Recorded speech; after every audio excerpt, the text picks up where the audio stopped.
Love it or hate it, video game remakes look like they're here to stay. So today, we wanted to round up 20 upcoming game remakes that we are actually looking forward to. Like I said, we got 20 big games, so let's get started off with number 20. Halo Campaign Evolved. Look, ignoring the goofy name and the fact that 343 Industries already remade Halo 1 kind of with mixed results, we still can't help but be at least a little excited to return to the original Halo again. This time with a campaign that's more of a full-on remake than the remaster job you got last time. They're actually expanding and adding stuff this time, interestingly enough. Like the 3 new campaign missions set before the main story. They're giving you access to more weapons from later games in the series and adjusting some of the more infamous levels from the original, like the library, I guess. They're completely redoing the cinematics too, which is crazy.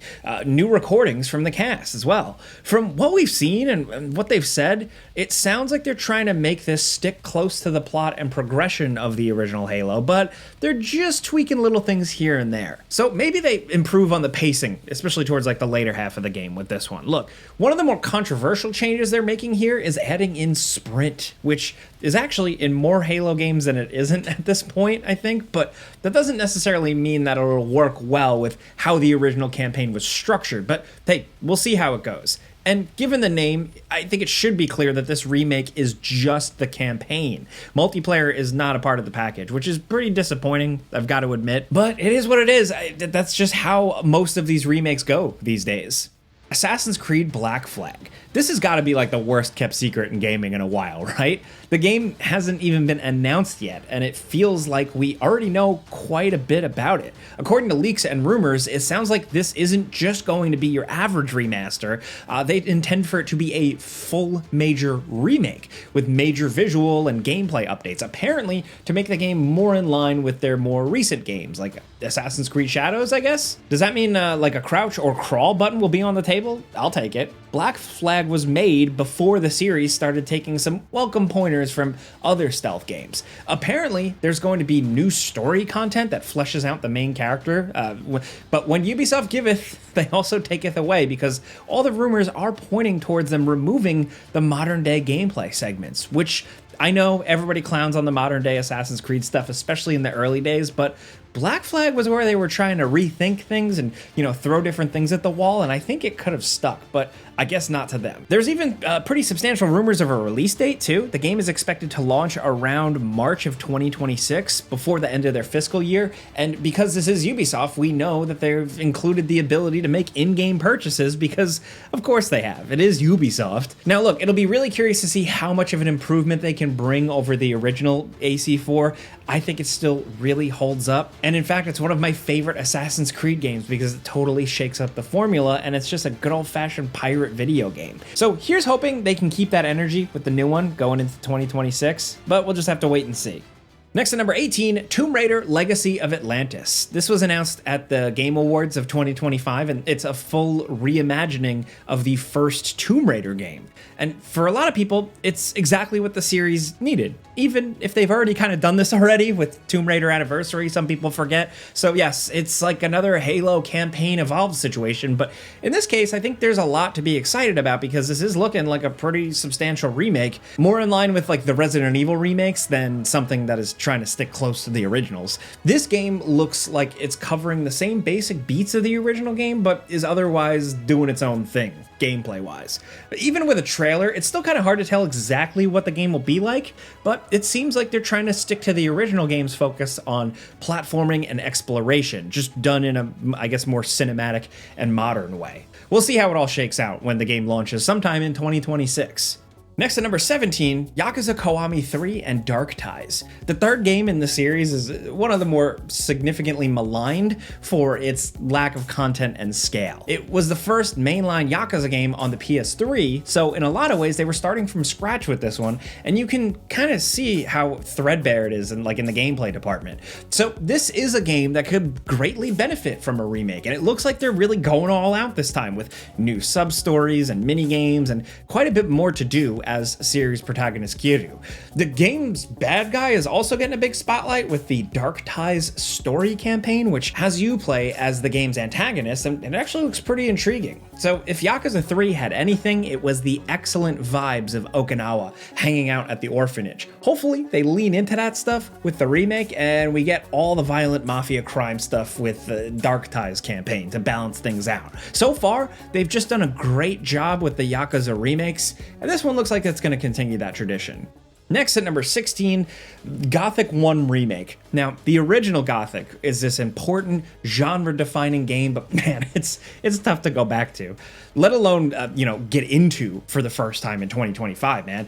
This is a game that's primed for the remake treatment, and while it's taken a little while to finally happen, and that initial demo that they released all those years ago wasn't that great, look, it looks like the developers have listened to feedback, and everything they've been showing more recently looks like a faithful recreation of the original game with, some modern visuals and amenities. The danger is that trying to modernize a game like Gothic too much will take out what makes the game unique. But hey, as long as it has the same unforgiving nature, that extremely satisfying progression where you go from weak to strong enough to take on anything, it's like a reverse difficulty curve, but it works so well with these games, along with the world design that was often cruel but very reactive, and the interesting quests, the early game challenge that slowly gives way to being overpowered. That's what we all want. So the remake hopefully better pull that off. This is another major overhaul though, it is essentially a new game with the Gothic name, but hopefully there's enough here to retain that Gothic feeling.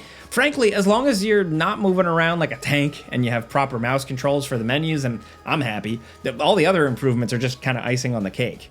Next at number 15, Max Payne 1 and 2 Remake. This was revealed back in April of 2022, and since then, we've heard almost nothing about this project in the past 3 years, but we still can't help but be excited about it. Me personally here, Max Payne 1 and 2 are some of my favorite games of all time. 3 is really great in its own right, but that original Max Payne, ooh, man, you just had to be there, and there's still no video game quite like it, man. So that's why this remake is potentially really important. These games are amazing, and we'd just love to see what Remedy, in collaboration with Rockstar, has cooking for their remakes. Because they are apparently going to be packaged into one game that promises to basically be an all-new experience. It's not going to be the same old games with a slightly new coat of paint or anything like that. The thing we worry about the most is the loss of Max's iconic and incredible voice actor, James McCaffrey, who did pass away more recently. I don't know if they're considering recasting or keeping it exactly the same and not trying to add new dialogue. I don't know what they're gonna do with this, but it's tricky because I personally can't imagine the remakes with a different voice actor or even different faces, but I guess we'll cross this bridge when we get there. For now, until this releases, we always have the originals to go back to, and you should definitely play them if you never had. Next at number 14, Star Wars Knights of the Old Republic Remake. It seemed like this thing was dead in the water, but as recently as early December 2025, there are still some signs of life. According to some court documents related to a lawsuit that was filed against Saber Interactive, the KOTOR 1 remake is still in the cards, and they were even, at least at one point, working on a KOTOR 2 remake. Now, publicly, they've put out a few messages in the past year attempting to reassure fans that this game, which was announced back in 2021, is still actively being worked on, but as of yet, we've really not seen a lot of firm proof of this. All we have to do is take their word for it. This was going to be one of Aspire's most ambitious game projects, rebuilding this iconic, but definitely a little older game to make it more competitive with more recent RPGs. That's crazy. Aspire's ability to remake games might be kind of hit or miss.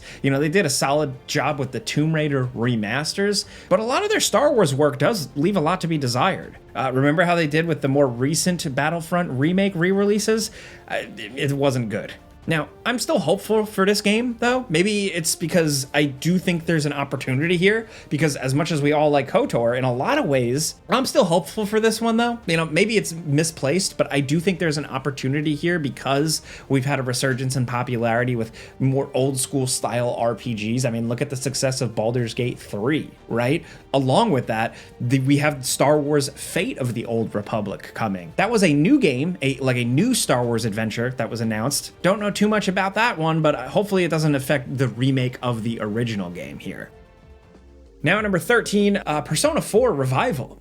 After the Persona 3 remake, it was really only a matter of time before we got this one. This is a big one, man. For a lot of fans, Persona 4 is considered the best in the series. It is an extremely popular game among the fan base, and with that popularity comes some pretty high expectations for this remake, man. It's a big one, and it was announced in June of 2025 and is expected to come out sometime in maybe 2026, early 2027, who knows. Persona 3 was a pretty solid remake that added a few quality of life features to that old game, and I expect the Persona 4 remake to be similar, giving players more direct control over the battles and generally upgrading the presentation to match the quality level of Persona 5. Now, that initial reveal they gave us did not show much at all, so it's hard to say what, if anything, they intend to do with this game. But so after the Persona 3 remake was so solid, I do expect and really hope for good things from this one. Yes, Persona 3 was missing some features. It wasn't the complete experience given that the game's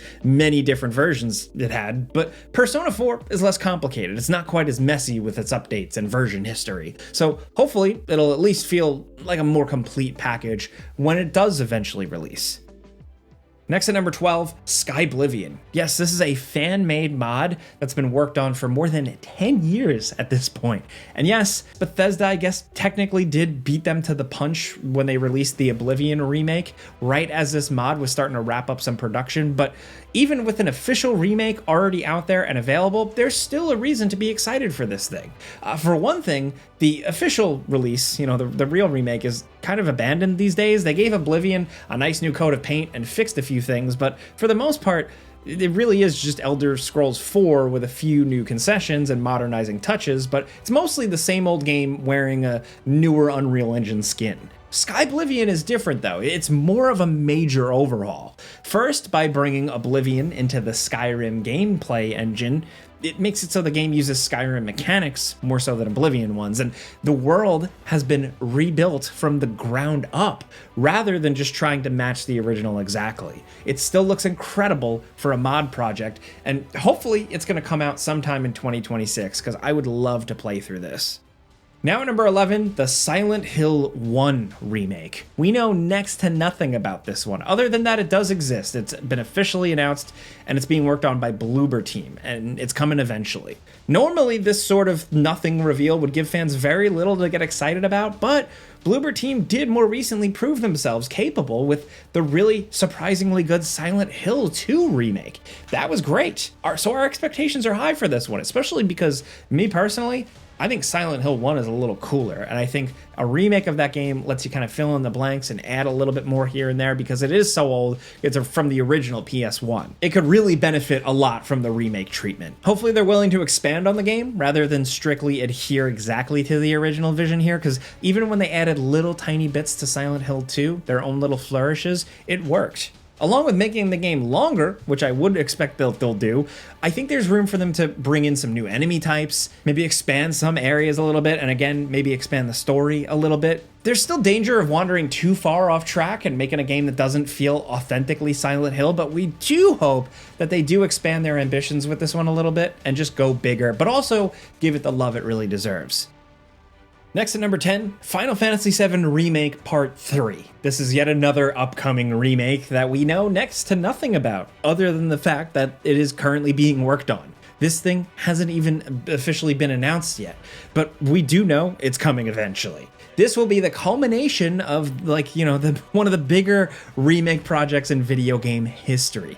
Pretty self-indulgent. Splitting a single Final Fantasy game into 3 games was, and still is, pretty crazy, but it seems like it's working out for Square Enix. Still, there is a lot to look forward to here, even if it's kind of hard to imagine just how it will all work.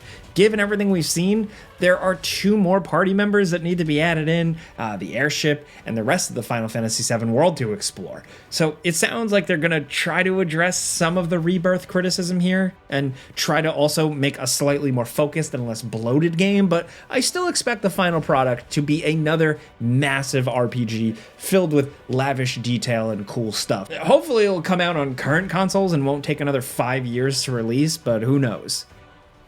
Next at number 9, the Splinter Cell remake. This was revealed way back in 2021, officially announced, and it is a remake of a 2002 stealth action game, and it still hasn't been shown off in any meaningful way. But we have gotten a few updates about the game over the years. It's apparently going to be a full ground-up remake with modern design principles using Ubisoft's Snowdrop engine. Hearing Ubisoft say that they are modernizing the game might be concerning, but according to the game's producer, it's still sticking with the linear mission structure and the focus on the more slow, deliberate stealth. The modernizing aspects that they describe sounds more like it's things related to the UI and the controls and stuff like that. Still, there are a lot of questions about this thing. Like, is Ubisoft even capable of making a game like this anymore?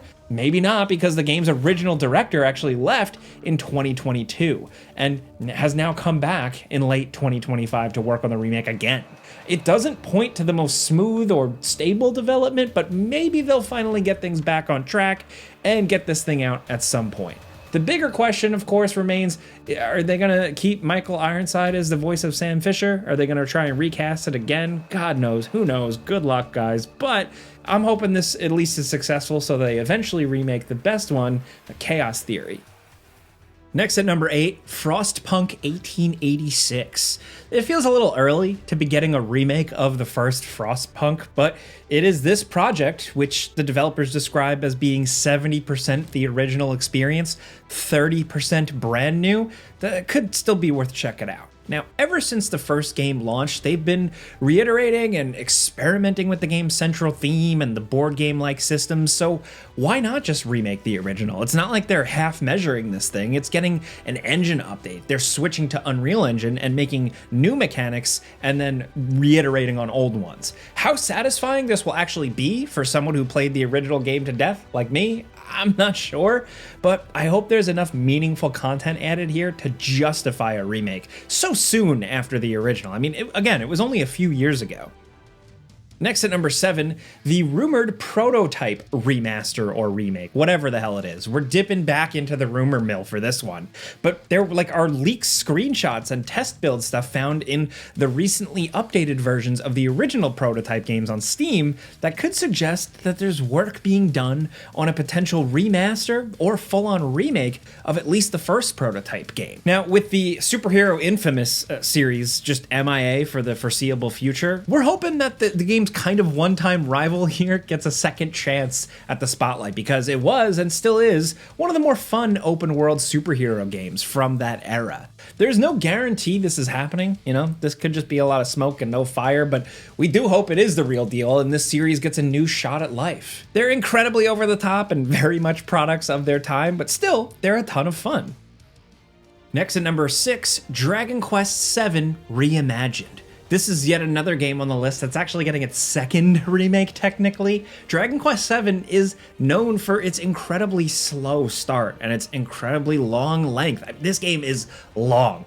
If you've played it once, either on the PlayStation 1 or on the 3DS with the 2013 remake, then the prospect of playing it again is a tough one, but at least they're trying to justify this game's existence by making what looks to be a pretty thorough remake. It's right there in the title, Reimagined, right? So it's not going to be the exact same game again. It sounds like they intend to streamline the story and improve the pacing, so maybe the opening at least won't be so just interminably slow.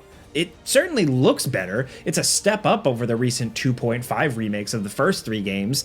They're giving this one the full, lavish 3D treatment. Visually, it's looking pretty impressive, especially compared to, how old the original version of the game was. Still, with the other legendary games in the series not getting remakes, it's a little strange that we're going back to the Dragon Quest VII well again, not even 15 years after the first remake. Still, for Dragon Quest fans, this looks like an impressive update, a cool package that maybe will definitely keep you busy for a while, at least for the endless wait for Dragon Quest XII. Now at number 5, Prince of Persia: The Sands of Time remake. This is another Ubisoft remake with a pretty rocky production history.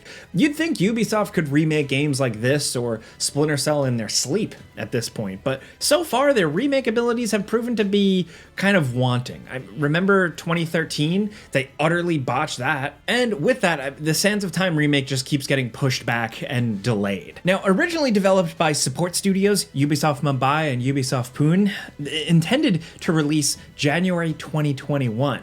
Then the game got delayed and, according to reports, they reset the project eventually and gave it to Ubisoft Montreal, who have now been working on it for a few years with very little news to report.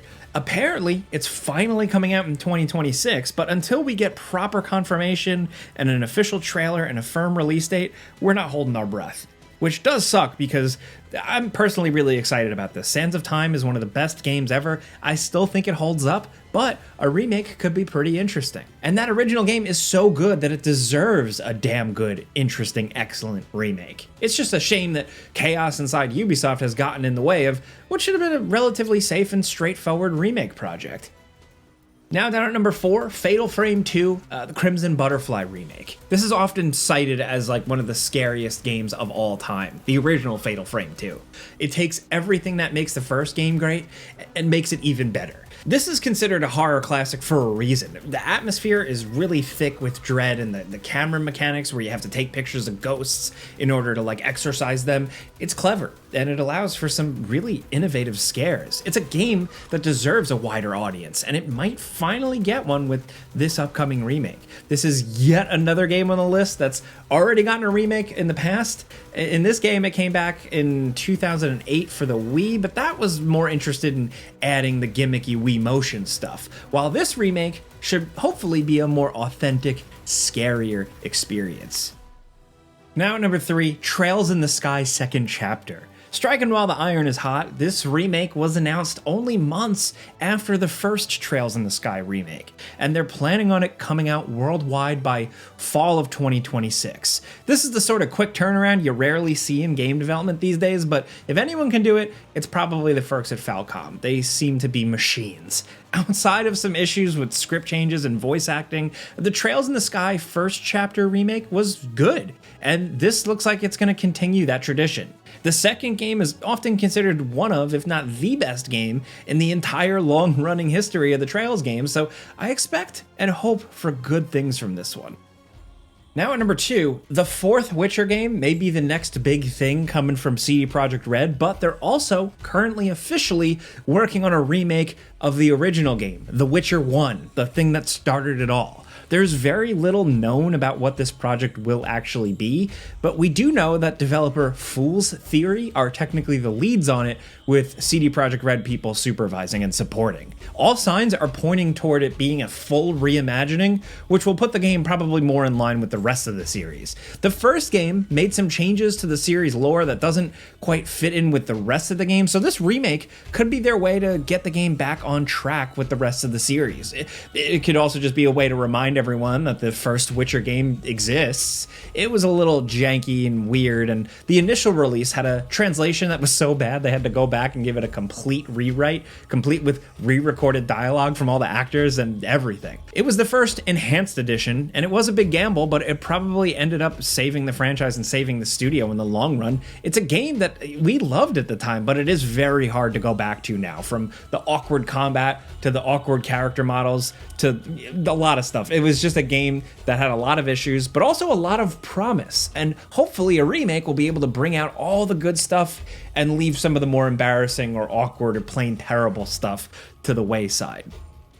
Now at number 1, let's end things with what the rumors are telling us is the next Resident Evil remake. Most people are saying that it's either going to be Code Veronica or Zero, or possibly both, and we know of at least one voice actor who's come out and said that they're working on Zero. So far, the overall Resident Evil remake project has been going along smoothly, with some all-timers like Resident Evil 2 and 4, and some okay ones with Resident Evil 3. Now, what ties all these games together is that they're all very good. They barely even needed remaking in our opinion, but for the most part, Capcom managed to exceed all expectations expectations, even when they were extremely high for people like me who were still in love with Resident Evil 2 to this day. They did a great job with the remake. Now with Code Veronica and Zero, you've got two games that could really benefit from the remake treatment. They're not bad games, you know, but they're both flawed in their own ways. They can do a lot with them to really clean them up and make them a little bit more interesting. I don't actually know which of these remakes is coming first.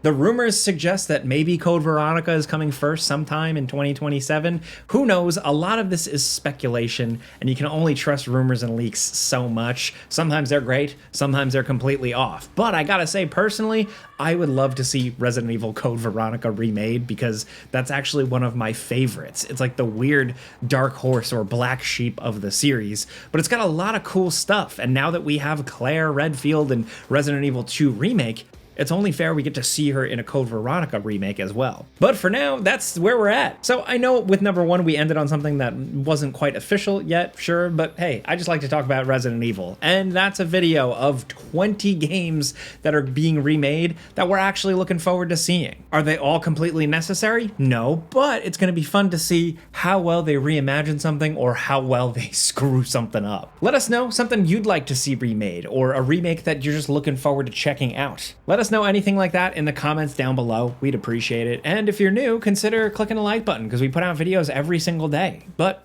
as always, thanks for watching, and we'll see you guys next time.